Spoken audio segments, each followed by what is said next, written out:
tanto en la parte como en la emergencia, como en la parte hospitalaria, que es la injuria renal aguda.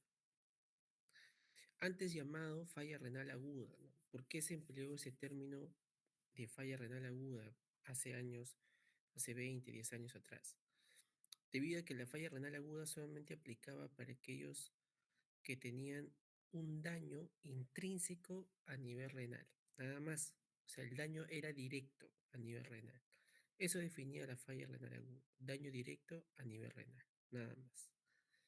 Pero luego, en el 2002, 2004, empezó a aplicarse este término de injuria renal aguda. ¿Pero qué englobaba? Englobaba tres cosas. O sea, más allá de generar o de englobar el daño directo renal, también aplicaba para aquellas personas que tenían como base alguna condición de factor de riesgo y también engloba las características clínicas que padece el paciente. Entonces se veía más completo, ¿no? O sea, no solamente era un simplemente hecho de decir daño renal, nada más, sino que también nos decían las condiciones previas que tenía el paciente y las características clínicas que padece él mismo. Por eso es que hasta la fecha sigue prevaleciendo este término de injuria renal aguda. Entonces, este es considerado como un síndrome con múltiples etiologías que puede ocurrir en horas a días, frecuentemente en ancianos, ¿no? Ocurre en 7 y 18% de pacientes hospitalizados y un 50% de pacientes admitidos en UCI. ¿Cómo es posible, doctor, que el 50% se ocurre en pacientes que están en UCI? Si se supone que este lugar es un medio donde el paciente está con mayor cuidado, tiene más medicamentos eh, que pueden promover una buena salud del paciente. ¿Cómo es posible? Y es debidamente a eso, ¿no? Debido a la polifarmacia que padece el paciente. O sea, más allá de sus medicamentos de sedanalgesia, que les permite que el paciente esté en un cuadro de sueño para que el tubo que presenta endotraqueal que se conecta al ventilador mecánico no lo fastidie, no lo despierte. Más allá de esos medicamentos, también están los medicamentos que necesita por su patología, ¿no? Ya sea una neumonía severa, ya sea una falla cardíaca severa, o ya sea un problema neurológico, etcétera. O sea, más allá de esos medicamentos de analgesia, también son los medicamentos que condicionan al paciente que está en ese estado, ¿no? Por eso que el 50% se abarca en pacientes en UCI por la polifarmacia. Y también por la nutrición, porque no es lo mismo que un paciente se nutra por vía oral a que se pueda nutrir de manera parenteral, ¿no? El requerimiento calórico que maneja el paciente no es el mismo. Ahora, la mortalidad se debe básicamente a sus complicaciones, no es en sí por la misma injuria renal aguda, sino por las complicaciones que éste padece, ya sea desde una encefalopatía urémica, ¿no? O un síndrome urémico severo, donde el paciente tiene encefalopatía urémica, tiene diátesis hemorrágicas, o sea, el paciente puede ser una hemorragia digestiva alta, ¿no? O hasta inclusive puede generar compromiso de trastorno de coagulación. Entonces, la mortalidad se basa básicamente por las complicaciones que padece el paciente en injuria renal aguda. Pero si yo tuviera que asociarlo a alguna enfermedad no principal, son a las enfermedades cardiovasculares. O sea, la mortalidad tiene mucha relación ya con aquellos pacientes que tienen una enfermedad cardiovascular, ya sea falla cardíaca o un infarto de miocardio. En ellos prevalece mayor la mortalidad. Ahora, como les mencionaba, la injuria renal aguda tiene factores asociados. Principalmente de todos estos es la sepsis, en un 50% relacionado a la injuria renal aguda. Posterior a eso tenemos a las cirugías cardíacas, como es el 18.7%, torácicas, como es el 12%, y cirugías generales entre un 13.2%. Pero miren que existen otros factores asociados que también se relacionan a injuria renal aguda, ¿no? Tenemos el shock, drogas, fallas cardíacas, ¿no? Preeclampsia, cáncer, entre otros. Los parámetros evaluadores de la función renal se conocen de dos puntos, la tasa de filtrado glomerular y la diuresis y la creatinina sérica. Estos dos parámetros nos ayudan para definir a dos enfermedades muy importantes a nivel renal. Esta diuresis y creatinina sérica nos basamos de estos parámetros para definir injuria renal aguda, que es nuestro tema. Pero la tasa de filtrado glomerular no. Este es un marcador de función renal básicamente para aquellos con enfermedad renal crónica. Y donde vamos a utilizar diferentes ecuaciones, ¿no? La Korokov-Kalt, MRD, CKD-EPI, ¿no? Ahora, ¿por qué esta tasa de filtrado glomerular no se aplica también para aquellos que tienen injuria renal aguda? ¿Por qué no se aplica? Y es debido a que, acá menciono, ¿no? Esas ecuaciones no suelen utilizarse cuando la creatinina sérica no está en estado estacionario.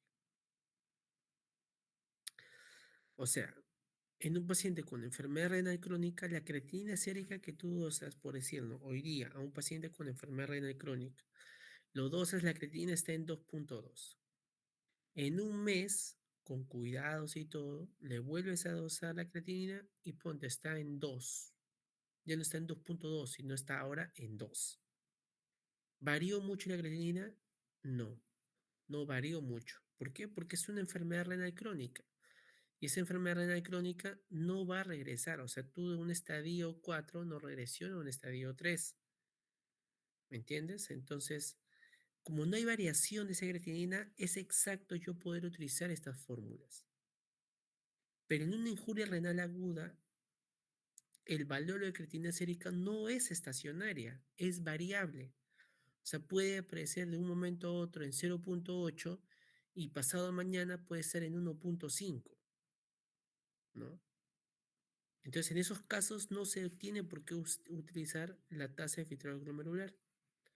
Ahí depende mucho ya la relación del valor de creatinina y la diuresis para yo definir recién una injuria renal aguda. Para los criterios de injuria renal aguda existen tres, dentro de ellas esta primera que es el rifle, que se utiliza hace mucho tiempo básicamente para definir mortalidad en pacientes con injuria renal aguda. Tenemos la R de riesgo, la I de injuria, la F de falla, la L de loss, de pérdida, y la E de N, ¿no? De estadio final. Cada uno tiene un aumento de creatinina diferente. Por si en el riesgo tenías un aumento de creatinina en 1.5, injuria en 2 y falla en 3. Y cada uno también tenía su diuresis o su gasto urinario diferente, ¿no? El riesgo lo definía en una gasto urinario menos de 0.5 mililitros por kilo por hora por 6 horas. Injuria menos de 0.5 mililitros por kilo por hora, pero por 12 horas. Y la falla es menos de 0.3 mililitros por kilo por hora en 24 horas. O anuria en 12 horas. Luego viene este concepto que era del acádigo, ¿no? Donde aquí lo define con tres estadios, 1, 2 y 3. Y también dependía mucho del valor de creatinina y del valor del gasto urinario. Miren que para yo definir estadio 1, el paciente tendría que estar en 1.5 a 1.9 de la base, ¿ya? O sea, de la creatinina base que yo le he tomado, debe estar en 1.5 a 1.9 aumentados.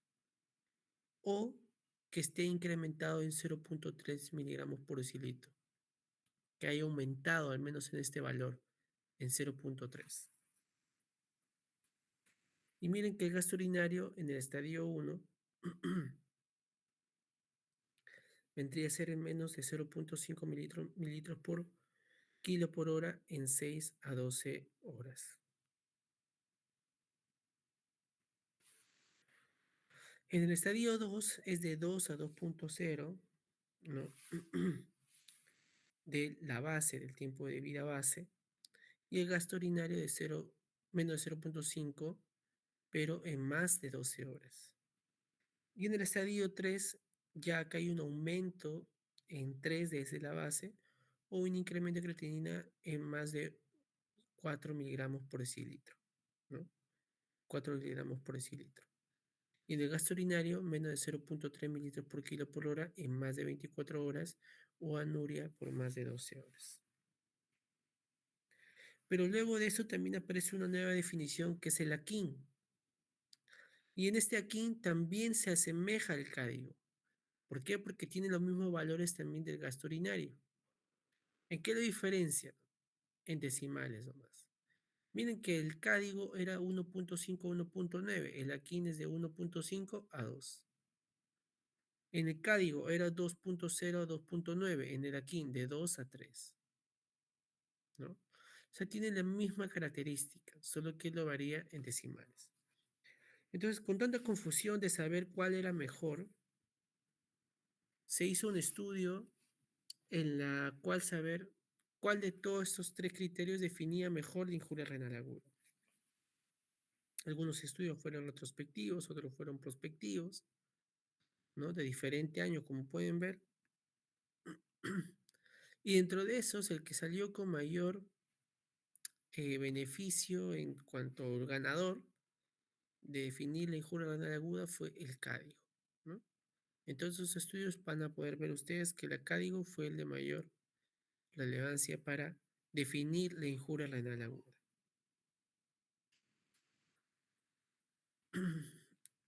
Este artículo nos daba una importancia de saber de que no todo aumento de la creatinina o no todo aumento de la diuresis o disminución de la diuresis era criterio de decir injuria renal aguda. Claro, porque hay momentos, hay situaciones fisiológicas u otras situaciones en las cuales van a haber un aumento de la creatinina, pero sin necesidad de que el paciente tenga injuria renal aguda, o que el paciente tenga una disminución de la diuresis sin necesidad de decir que el paciente tiene injuria renal aguda. Entonces, ¿qué situaciones son esas? Muy bien, antes de ver eso, entonces hay que entender lo siguiente. ¿Cómo es que yo obtengo creatinina a nivel del sistema o a nivel del organismo? Y todo base es que se puede generar de forma extrínseca e intrínseca. Si fuera la forma extrínseca, entonces sería a partir del consumo de carne roja. Este consumo de carne roja va hacia el nivel gastrointestinal y con ello también algunos se van al sistema circulatorio. En el sistema circulatorio, esta creatina se transforma en fosfocreatina y luego ese se metaboliza en creatinina. Y a nivel de la creatinina pasa a nivel del glomérulo, ¿no? Se filtra a nivel del glomérulo, ¿ya?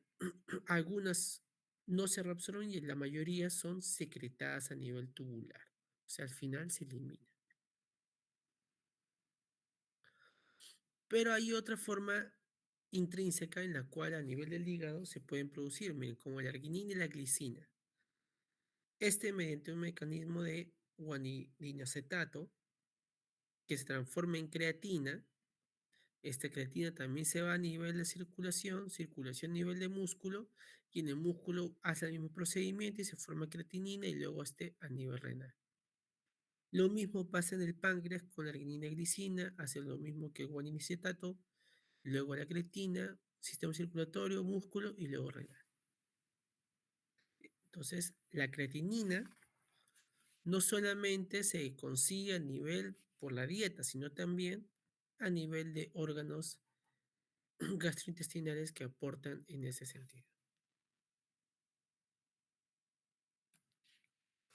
Entonces, para ello, sabemos que hay ciertos escenarios donde voy a tener aumento o disminución de la diuresis sin necesidad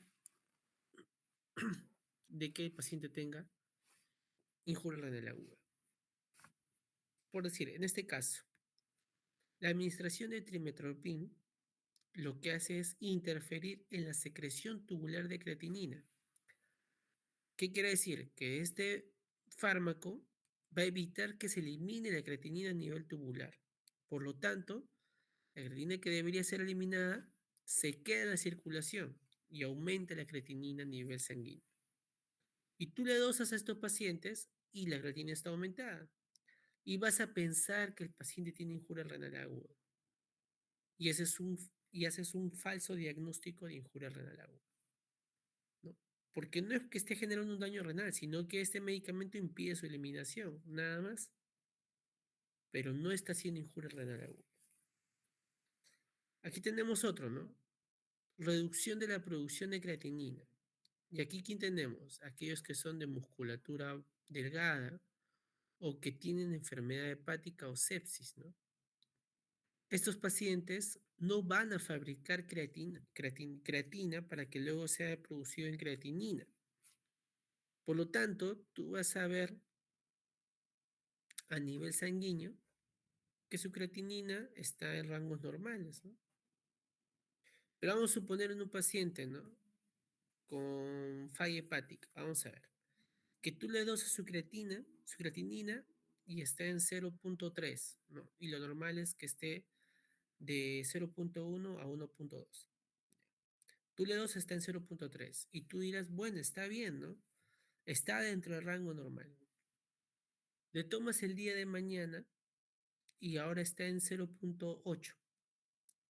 Y tú pensarás, pero sigue estando en el rango normal, o sea, no está haciendo ninguna injuria renal aguda. Pero falso, porque si tú lo catalogas desde los criterios de Cádiz o Joaquín, aumentó en más de 0,3. Entonces quiere decir que el paciente sí está haciendo una injuria renal aguda, porque de 0,3 subió a 0,7. Si sí hay un aumento de la creatinina, no debería por qué aumentar de forma tan brusca en tan pocos días, ¿no? No es que en el hospital le estén dando, no sé, pues picaña o le estén dando entraña o bife, ¿no? No le están dando eso. Entonces, ¿por qué debería aumentar la creatinina en esos pacientes? Entonces, eso hay que condicionar eso, ¿no? De repente es de musculatura delgada o enfermedad hepática y a pesar que esté dentro de los rangos normales, ese aumento de creatinina tendría que llamar la atención. Muy bien. ¿Qué otros conceptos más tenemos de que se hace un falso diagnóstico de injuria renal aguda? Por decir, este es de aquí, ¿no? La situación de fluidos y sobrecarga hídrica. O sea, aquellos pacientes que están sobrehidratados, ¿no? Aquellos pacientes que todos los días le ponen cloruro de sodio 20 gotas por minuto o 15 gotas por minuto, a todos, a todos. Y este señor, este pobre señor, todos los días está hidratándose, hidratándose.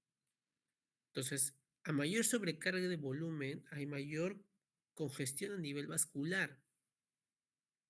Y por lo tanto, como hay mayor fluido a nivel intramuscular, ¿no?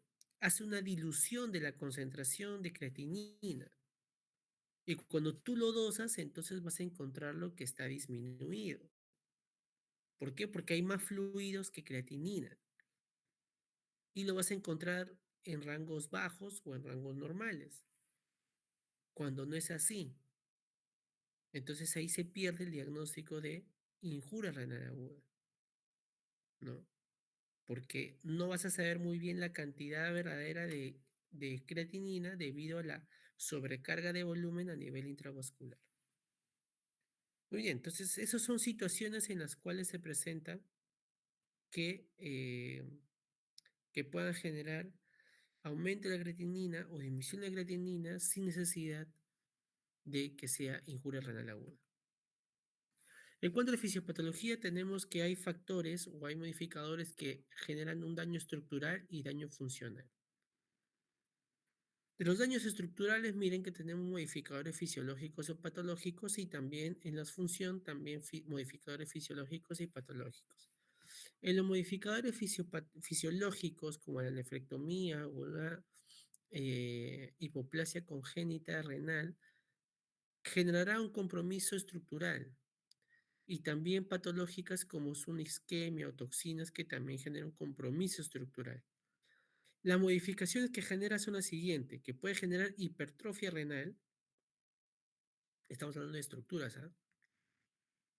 Y puede generar también daño en cada estructura a nivel renal. Por decir, si el daño es a nivel glomerular, puede generar un daño a nivel del endotelium o el epitelio. Puede generar también daño a nivel del mesangio y la clínica que va a presentar el paciente puede ser proteinuria o hematuria. Si el daño es a nivel tubular, puede generar necrosis o apoptosis y el paciente puede presentar inclusive glucosuria. Si el daño es a nivel intersticial, el paciente puede presentar fibrosis en ese lugar y a nivel de laboratorio se puede encontrar una alteración de la osmolaridad urinaria. Y si es a nivel vascular, el paciente puede tener una estenosis o esclerosis vascular y el paciente al final, la clínica que va a presentar es una hipertensión. Pero ¿qué pasa con el daño funcional? Porque también existen modificadores fisiológicos y patológicos, ¿no? Fisiológicos, la edad, el embarazo, el alto consumo de proteínas. Patológicos, nefropatía, fallas cardíacas, sepsis. También generarán modificaciones, ¿no? Modificaciones fisiológicas como la autorregulación y las filtraciones fraccionadas y los daños patológicos que va a generar, ¿no? De disfunciones es disminución del rango de filtrado glomerular, ¿no? Pérdida del feedback túbulo glomerular, incremento de la creatinina, disminución de la excreción urinaria, ¿no? Pérdida de la filtración de la fracción regular, ¿no? Y entre otros. Entonces, acá hay evidencia, ¿no? Clínica también que tenemos que el paciente puede estar generando una falla por disfunción renal. Y esto explica un poco también lo que hay que entender por qué eh, existen los biomarcadores a nivel de injuria renal aguda. Mire que aquí tenemos una cantidad de nefronas, ¿no? Que es la unidad funcional a nivel renal. Pero vamos a suponer que viene una noxa y esa noxa empieza a afectar algunas de las nefronas. Pero las nefronas sanas sobrepasan la cantidad de las nefronas dañadas. Por lo tanto, la funcionabilidad renal todavía va a estar preservada, ¿no? No vamos a encontrar alguna alteración de la creatinina ni tampoco del gasto urinario. O sea, no vamos a encontrar alteraciones.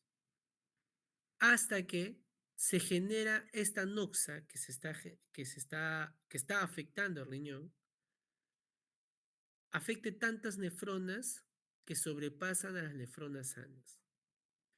Una vez que pasa esto, ya vamos a poder evidenciar el daño y disfunción renal clínicamente, o sea, con la disminución de la creatinina o disminución del aumento de la creatinina, disculpen, o disminución de la diuresis.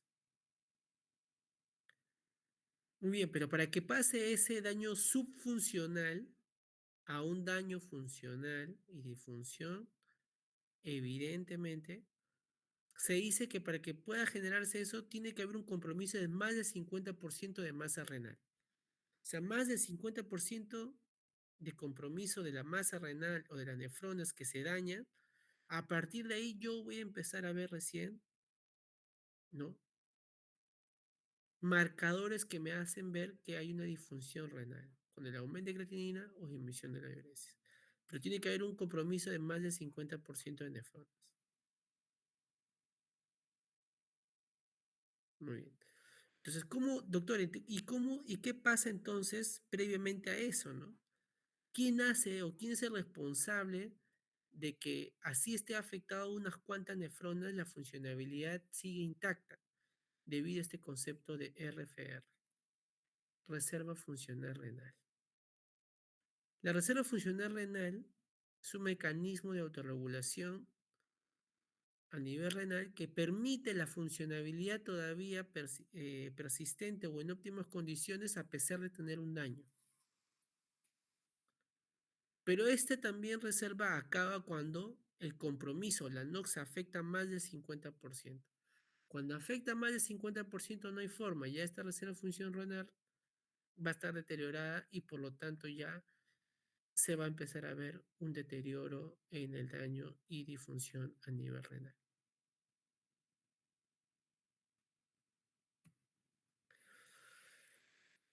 Eso es en cuanto a funcionalidad. En cuanto estructural, vamos a encontrar que hay algunos mecanismos estresores, ¿no?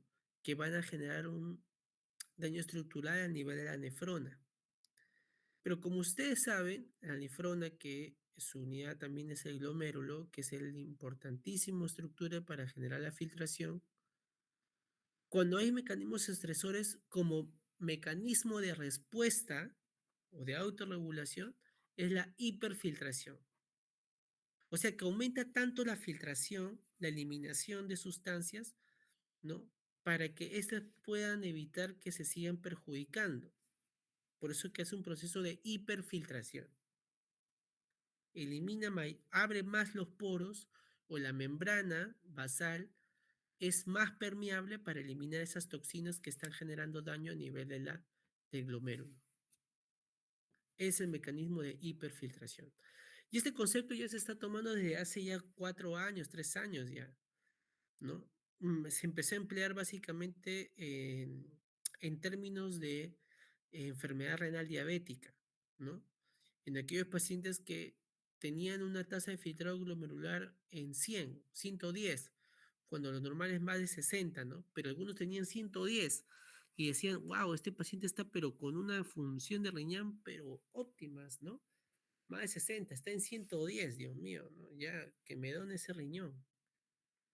Pero lo que no sabían es que a ese concepto de una filtración excedente, que era la llamada hiperfiltración, es un mecanismo de aviso ya de que algo está pasando a nivel del glomérulo y que necesita ser preservado, o sea, necesita que se genere más noxa para evitar a que progrese el daño estructural. Entonces, la hiperfiltración es un mecanismo de respuesta hacia un estresor. Pero, ¿qué pasa si la injuria persiste? Entonces, el daño ya no es a nivel de la membrana basal del glomérulo, sino es a nivel de los podocitos. Y cuando se afecta estos podocitos, entonces también afectará a nivel del túbulo proximal. ¿Y qué afectaría a nivel del túbulo proximal? Lo que afecta es el cambio de iones, ¿no? De sodio, potasio. Habrá aumento de sodio a nivel intramitocondrial, que esto puede generar más daño tubular, ¿no? Ahora, ¿qué pasa si persiste todavía esta injuria? Ya no solamente será el daño a podocitos ni tampoco a nivel de los mecanismos de acción tubular, sino también estructural. Miren, aquí solamente había un daño de mecanismo de funcionabilidad de los túbulos proximales. Aquí ya no. Aquí hay un daño ya estructural de las células tubulares. Miren, miren cómo se dañan las células tubulares. Y pueden generar hasta inclusive necrosis tubulares. Pues que hay una patología que se llama necrosis tubular aguda. ¿Y qué pasa si ya lamentablemente este glomérulo ha dejado que la noxa permanezca por un buen tiempo? Entonces se genera una reparación maladaptativa. O sea, el riñón, al querer recuperar su funcionabilidad, lamentablemente hay lesiones escleróticas, ¿no? Que dejan una cicatriz inmensa a nivel del glomérulo y que lamentablemente se vuelve permanente, generando así una enfermedad renal crónica.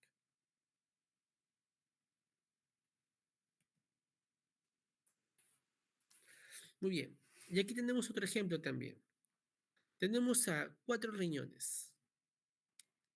Este es el riñón del profesor, un riñón sano, con un filtrado glomerular más de 90, una reserva funcional renal más de 30. Es un riñón sano. Pero esto es a sus 15 años, cuando el profesor tenía 15 años. Aquí tenemos un riñón susceptible, ¿no? Ese ya es el riñón del profesor a los 30 años. Tiene una reserva, una tasa de filtrado más de 90, pero miren, la reserva funcional renal ya está en menos de 30. Aquí tenemos a otro riñón también que es susceptible. Pero ¿cuál es la diferencia con el anterior, doctor? Bueno, mira que la tasa de filtrado glomerular es más de 90, o sea, es la misma que la anterior. Pero ¿en qué se diferencia? Que aquí, este de aquí ya no tiene reserva funcional renal. Este de aquí ya no tiene reserva funcional renal. ¿Por qué? Porque este ya está dañado estructuralmente. Ojo, aquí ya hay un daño estructural, pero conserva todavía la tasa de filtrado más de 90, pero ya hay un daño estructural y ya no tiene reserva funcional renal. Muy bien, este sería de repente mi riñón de aquí unos 5 años más. Y aquí ya es un riñón de una enfermedad renal crónica, ¿no? Una enfermedad renal crónica. Entonces, vamos a suponer que estos 4 pacientes llegan a tu consulta, ¿no? Cada uno con un riñón diferente. Muy bien, empiezas a tratarlos, haces su dosaje de repente de algunos biomarcadores, ¿no? Dosas la creatinina, dosas la diuresis, diagnosticas que el paciente está en una injuria renal aguda, ¿no? Diagnosticas que está en una injuria renal aguda y te toca resolver esos casos, ¿no? Entonces, como tú te estás preparando para ese tipo de eventos, lo que haces, lo que pasa es lo siguiente, que de esos 4 riñones, ¿no? El primerito, el que estuvo con gran funcionabilidad, lo más probable es que también tenga una recuperación completa. Así como tuvo un riñón normal, si lo has tratado bien, si has hecho un buen tratamiento, la recuperación suele ser completa. Pero hay casos en los que de repente, como este de aquí, que es un riñón susceptible, ¿no? Que tiene tasa de filtrado más de 90 y reserva funcional menos de 30, lo trataste bien y a pesar de tratarlo bien, bueno, se quedó en el mismo estadio, ¿no? Se quedó en el mismo estadio. Pero ¿qué pasa con este riñón de acá que ya tenía un daño estructural? Pues este lamentablemente puede todavía estar con injuria renal aguda. O sea, se te va a hacer un poco difícil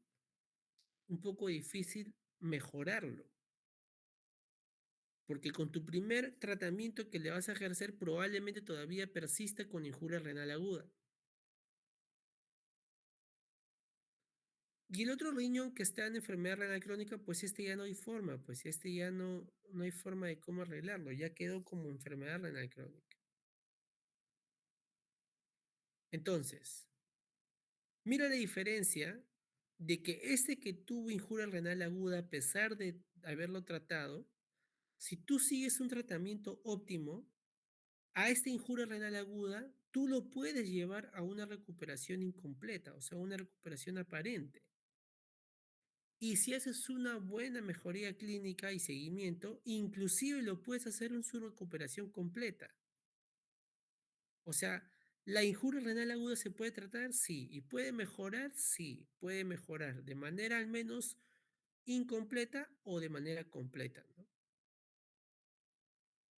Pero así como también lo puedes ayudar, también lo puedes ayudar a que se vaya al otro mundo. Porque mira, si no haces un buen tratamiento, este que estaba en injuria renal aguda, lo llevas a la enfermedad renal crónica. Entonces, de estos 4 riñones que te llegó, pueden pasar estas 4 situaciones finales. ¿Y va a depender de qué? Va a depender de tu tratamiento. Muy bien, ese es lo mismo de la fisiopatología, ¿no? Se genera un daño a nivel renal, se genera un estrés, el estrés una disfunción y daño. Será un daño subclínico y un daño funcional clínico, donde se supone que la injuria renal aguda debe ser tratada durante las 48 a 72 horas, o sea, debe mejorar ese paciente dentro de las 48 a 72 horas. Pero si pasa este tiempo y todavía no mejora, se le llamará una injuria renal aguda persistente, si sobrepasa las 48 a 72 horas. ¿Y qué pasa si la noxa persiste en estos pacientes? Pues vas a generar que el paciente ya no padezca de injuria renal aguda, sino padezca de enfermedad renal aguda. Y si esa enfermedad renal aguda no se preserva, lo que vas a generar al final es una enfermedad renal crónica. ¿Sí? Muy bien. Doctor, entonces, Veo que hay otros conceptos, ¿no? Enfermedad renal aguda, enfermedad renal crónica, si persiste, pasará esto, y si esto persiste a esto. Entonces, ¿cuánto tiempo tengo que definir para que yo diga que la injuria renal aguda puede evolucionar a una enfermedad renal aguda y de la enfermedad renal aguda puede evolucionar a una enfermedad renal crónica? ¿Cómo lo puedo definir? Con ese criterio. Si estos cambios de biomarcadores lo encontramos en menos de igual a 7 días, se le conoce como injuria renal aguda. Si este proceso de cambios de biomarcadores ocurre más de 7 días, pero menos de 90 días, se le conoce como enfermedad renal aguda. Pero si estos no perduran más de 90 días, se les conoce como enfermedad renal crónica. Entonces debes estar atento de tu paciente que está con injuria renal aguda, porque pasan los 7 días y sigue estando con creatinina elevada o diuresis baja, ya no le vas a llamar injuria renal aguda, ¿no? Ahora, ¿qué le vas a llamar? Enfermedad renal aguda. Lamentablemente ya lo pasaste a ese estadio.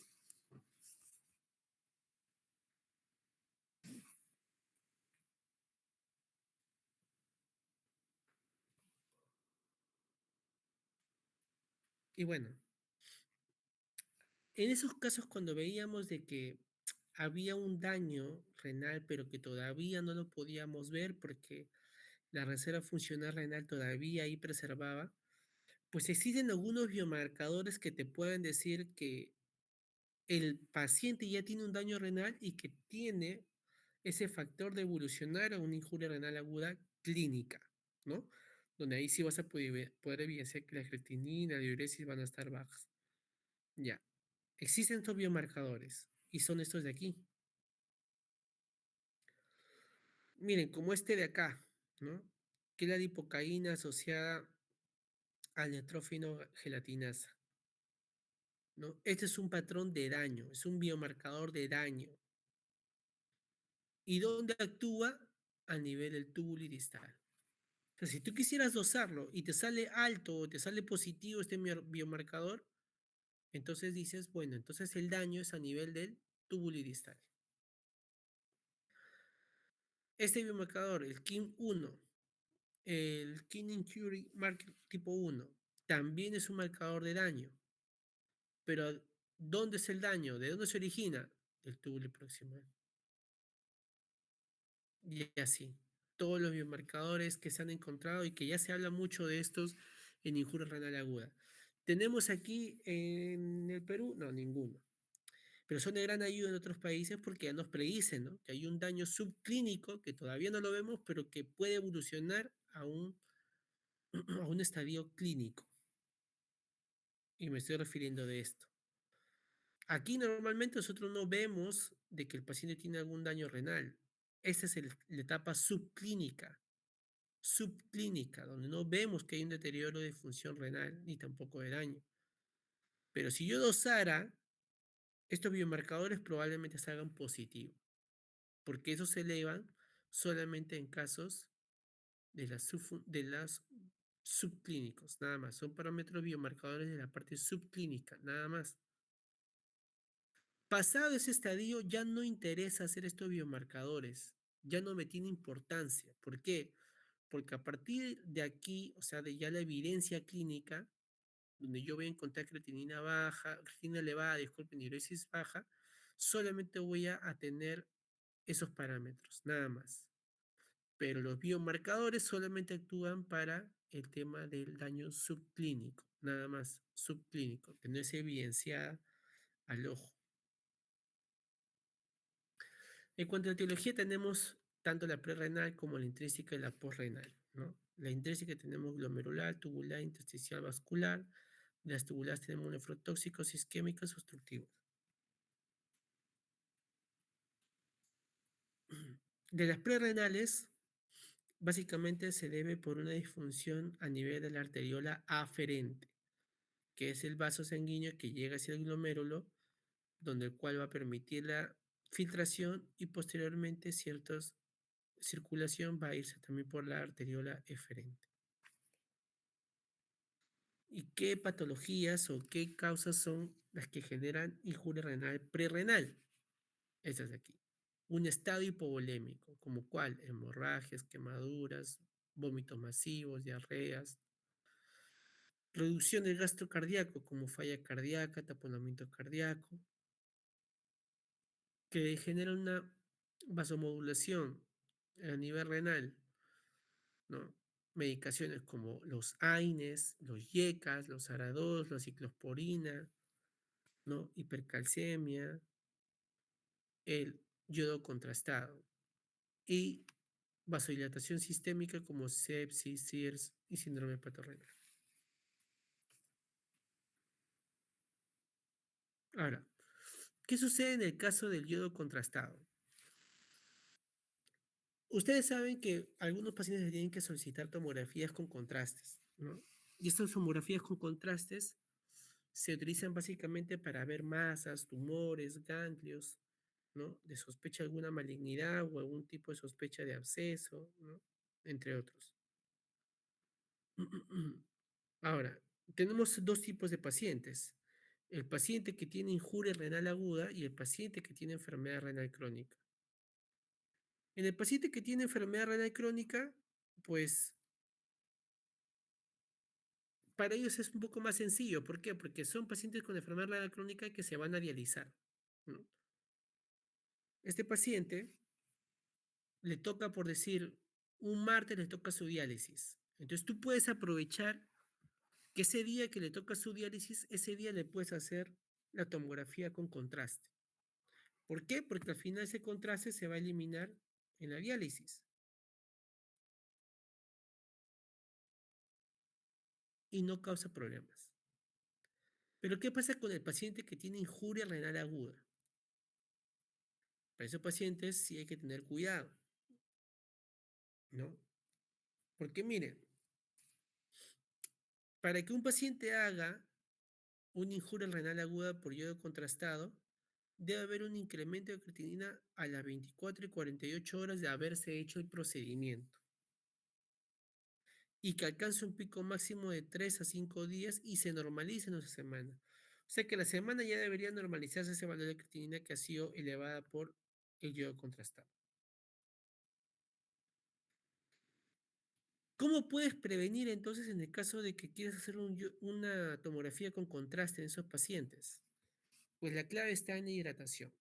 Una hidratación de cloruro de sodio al 0,9%. Lo hidratas entre 1 a 1,5 mililitros por kilogramo por hora en 12 horas antes y 12 horas después del procedimiento. O sea, ¿le puedes hacer a un paciente? Sí, le puedes hacer.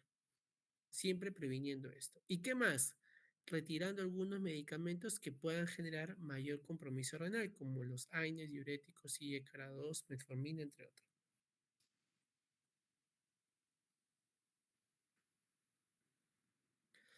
En cuanto a las causas renales o intrínsecas, tenemos también varias, ¿no? Vasculares, microvasculares, glomerulares y tubulointersticiales. Miren que en las tubulointersticiales también tenemos medicamentos, ¿ah?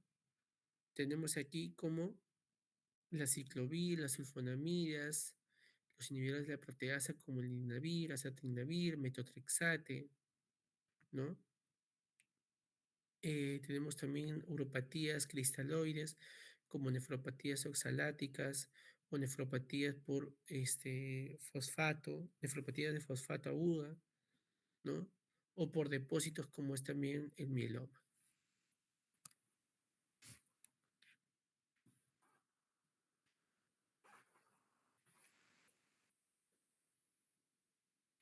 Y hay ciertos medicamentos que deben ser tomados con pinzas para indicarlos en un paciente con injuria renal aguda, ¿no? Los aminoglucósidos, los AINES, los YECA, los BRANA, fotericina, cisplatina, tenofovir, foscarnet, ácido salindrónico, que son medicamentos que pueden conllevar o estar asociados a una necrosis tubular aguda en las etiologías intrínsecas. Y las porrenales básicamente son las obstructivas, ¿no? Que generan un flujo retrógrado y comprometen al riñón. Tenemos a los cálculos renales, las vías urinarias, una compresión tumoral que genere compromiso del uréter, ¿no? Igual que el adenoma prostático o la hipertrofia prostática, ¿no? Que también generan un compromiso retrógrado y generar al final una injuria renal aguda postrenal. En cuanto a las manifestaciones, podemos encontrar encefalopatía urémica, demencia, inclusive el paciente puede ser stroke, falla cardíaca, arritmias, pueden generar también edema pulmonar, pueden generar alteración hepática, intestinal y también del sistema inmunológico.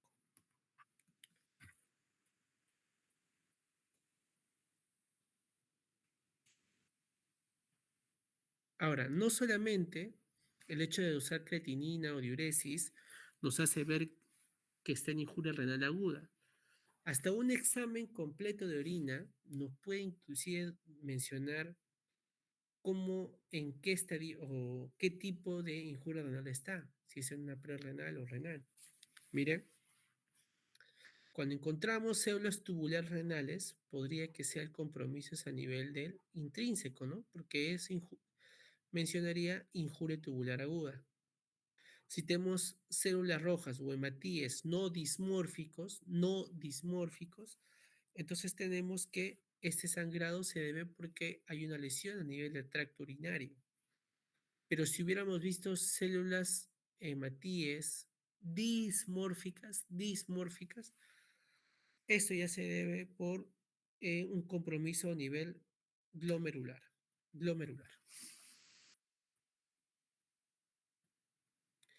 Muy bien.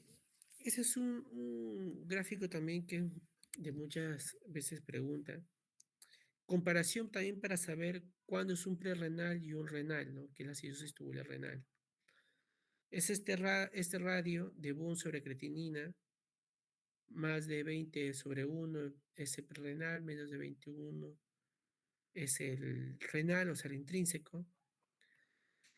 Y uno de los más importantes es este de aquí, el FENA, ¿no? El FENA, que es la fracción de excreción de sodio, que si es menos de 1% es prerrenal. Y si es más del 2% es intrínseca, ¿no? Si eso es tubular renal.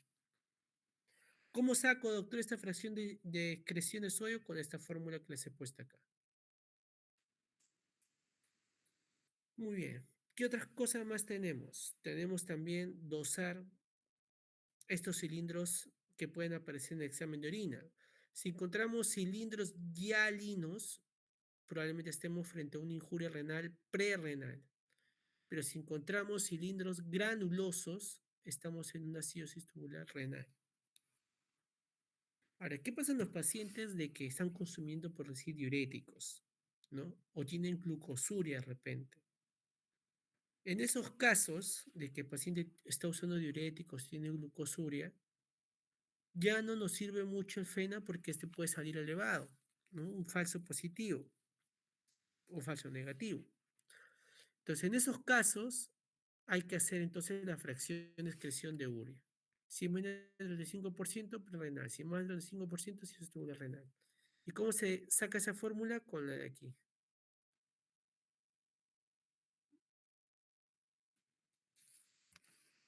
Muy bien.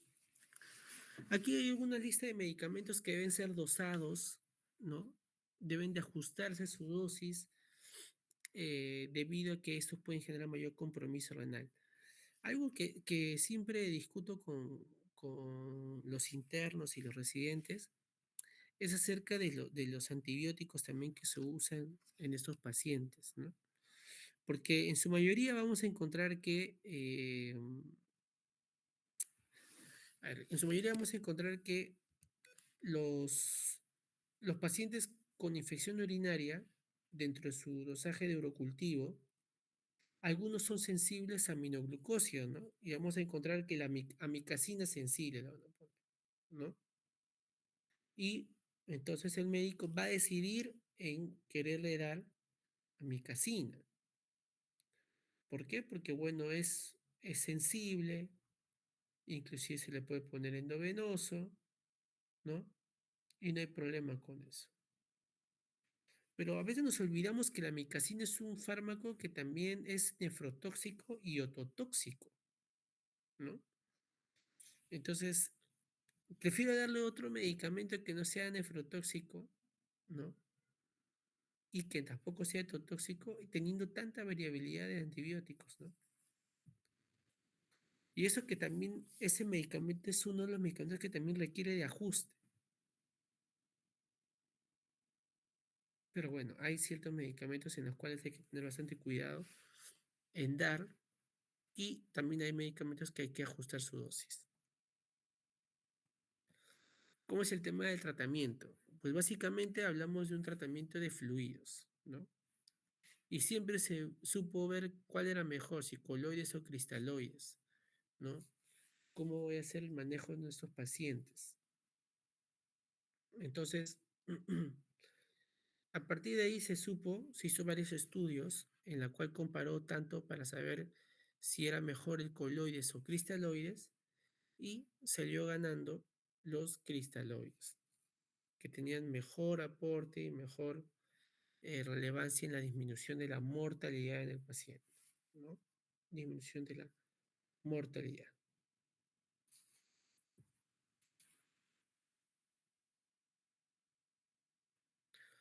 Y entre ellos hemos visto entonces que también es para mejorar la presión arterial. O sea, en aquellos pacientes que tienen injuria renal aguda y tienen presión elevada, ¿cuánta es la PAM que debería considerar? La presión arterial media. Y este estudio del sepsis PAM mencionaba que una presión arterial media entre 80 y 85 era la preferible, ¿no? Porque aquellos que tenían 65 a 70 lo conllevaban a hipotensión.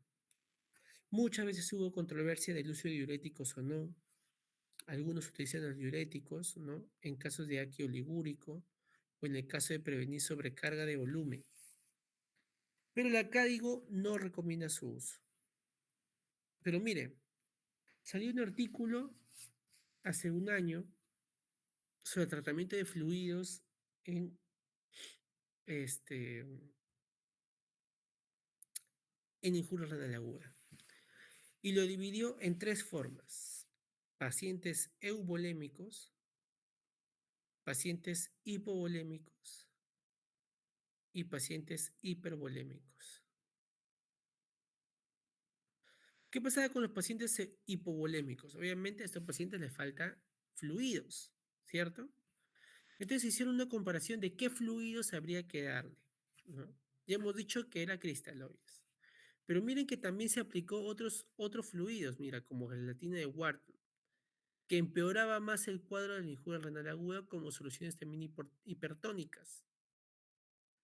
Miren que la albúmina tenía un rango de mayor superioridad, o sea, que hacía mayor beneficio que el maleficio, ¿no? Miren, aquí la albúmina tiende un poco más para el beneficio que empeorar el cuadro. Aquí los cristaloides amortiguadores también tienen más beneficios este, que empeorar el cuadro, ¿no? Pero miren cuando hablamos de solución isotónica como los cloruro de sodio, ¿no? El 0,9%. Miren que aquí genera más daño que beneficio. Pero doctor, ¿por qué? Si lo estamos hidratando. Es cierto, pero el problema es que tú al dar solución isotónica tienes el riesgo también de que el paciente padezca de acidosis metabólica con hipercloremia. Por eso hay que evitar, por lo menos dar a esos pacientes eso, ¿no? Soluciones isotónicas, al menos en lo que menciona acá, porque miren, genera más maleficio que beneficio. Muy bien. ¿Qué pasa con los pacientes el otro lado, ¿no? El hipervolémico, el hinchadito, el que está congestionado, el que tiene edemas. A este paciente sí le indico diuréticos, miren, y no cualquier diurético, sino diuréticos de ASA. Tienes una vía en donde sí responde a los diuréticos y perfecto, no hay problema. Ya le bajó la hinchazón, le bajó la congestión, está ok el paciente. Pero hay casos en los que son resistentes a los diuréticos, ¿no? Entonces, en esos casos, ¿qué puedes hacer? O aumentar la dosis o aumentar la frecuencia. Ya. Y también, ¿qué más puedes hacer? Puedes añadirle inclusive un nuevo diurético Puedes considerar inclusive la infusión de diurético o en bolo, o también puedes considerar el uso de albúmina, más aún si es menos de 2. Entonces, mira que en la parte del hipervolémico puedes usar la fusión de diurético con albúmina, siempre y cuando esté albúmina en menos de 2. Y lo otro es considerar, ¿no? El removo de fluidos mecánicos, que es como la diálisis, ¿no? La diálisis que también te permite eliminar fluidos a nivel de pulmón, ¿no? O de tejido sedoso cutáneo, como son los edemas. Y en el caso de los euvolémicos, que no necesitan ni tanto volumen ni poco volumen, con ellos hay que ver primero, ¿no? ¿Tiene signos de hipoperfusión? ¿Qué signos de hipoperfusión conocen? Uno sería el llenado capilar menor de 2 segundos. El otro sería palidez. El otro sería presiones arteriales bajas. Entonces, si el paciente está hipotenso, tiene llenado capilar más de 2 segundos, tiene palidez, si no tiene ninguno de esos signos, entonces ya no administra fluidos, porque evidentemente el paciente no lo va a necesitar. Pero si el paciente sí tiene signos clínicos de hipoperfusión, entonces con ellos hay que hacer un acto rápido también de darle fluidos. ¿Ya? Si dice que no responde a estos fluidos, ¿no? Si no hace signos de respuesta a estos fluidos, entonces culminar la fluidoterapia y lamentablemente se tendrá que usar vasoactivo. Pero si sí responde, ¿no? Si hay signos de fluidoterapia conservadas, entonces se le continuará a estos, ¿no? Hasta que tenga una mejoría clínica y pueda irse de alta. En cuanto al control de la glucosa, se menciona este estudio de Night Sugar, que debe estar por lo menos por debajo de 180, y la terapia de reemplazo renal, que ya hemos mencionado, ¿no? En casos de enfermedad renal aguda, disculpen, injuria renal aguda persistente, ¿no? O severa. Ahí tenemos un acrónimo, ¿no? Que es el AEIOU. El A de acidosis metabólica severa, el E que es de electrolitos como la hipercalemia refractaria, la I como intoxicaciones que vendría a ser el alcohol, salicilatos, drogas, el O que vendría a ser el overlap, que es la congestión pulmonar, el edema, y la U que es la uremia, ¿no? Que es es la urea, ¿no? Más de 200, asociado a un síndrome urémico que vendría a ser encefalopatía urémica o inclusive derrame, pericarditis, convulsiones, ¿no? Etcétera.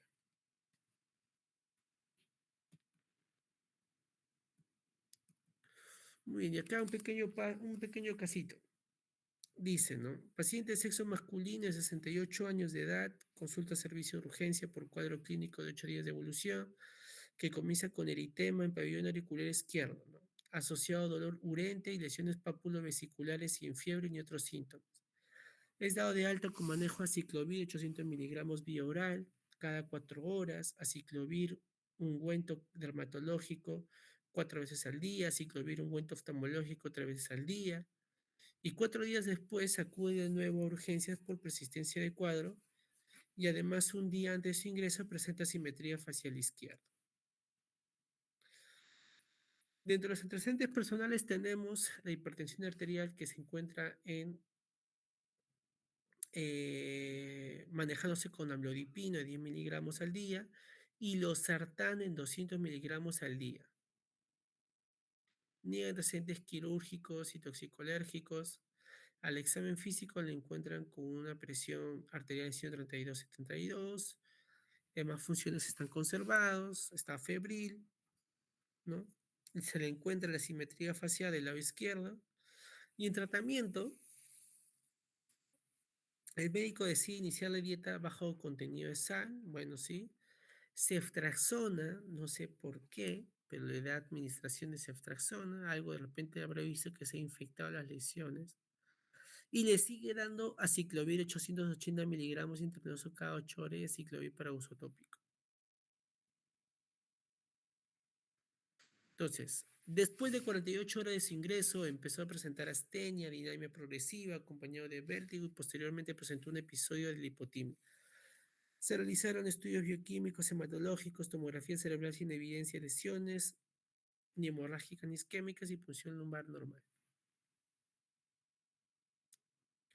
Entonces, ¿qué creen que esté haciendo este paciente con esta evolución de 48 horas después?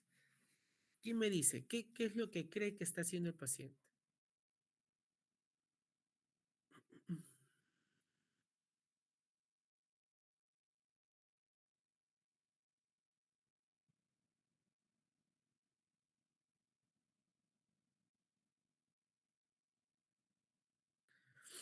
Hay un compromiso neurológico, ¿no?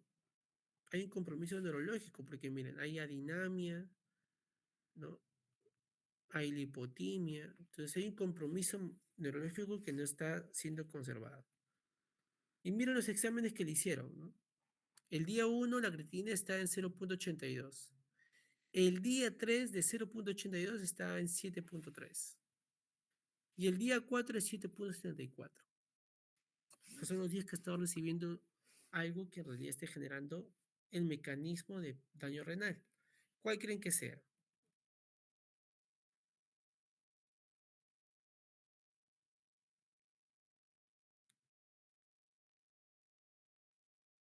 ¿Alguien sabe quién podría ser?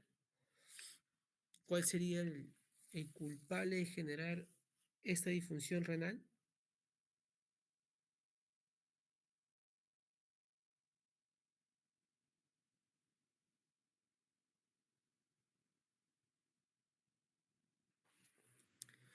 Bueno, como cabe resaltar, en la anterior eh, diapositiva que habíamos visto,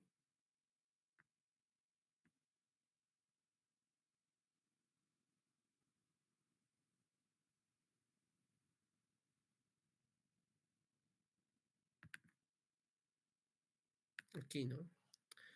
Habíamos mencionado que la ciclovir es un medicamento que puede generar una injuria renal intrínseca. Miren, el aciclovir.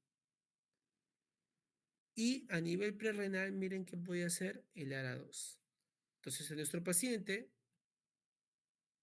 estaba tomando alta dosis de aciclovir y también losartán, ¿no? 200 miligramos al día, cuando lo normal es hasta 150 y eso.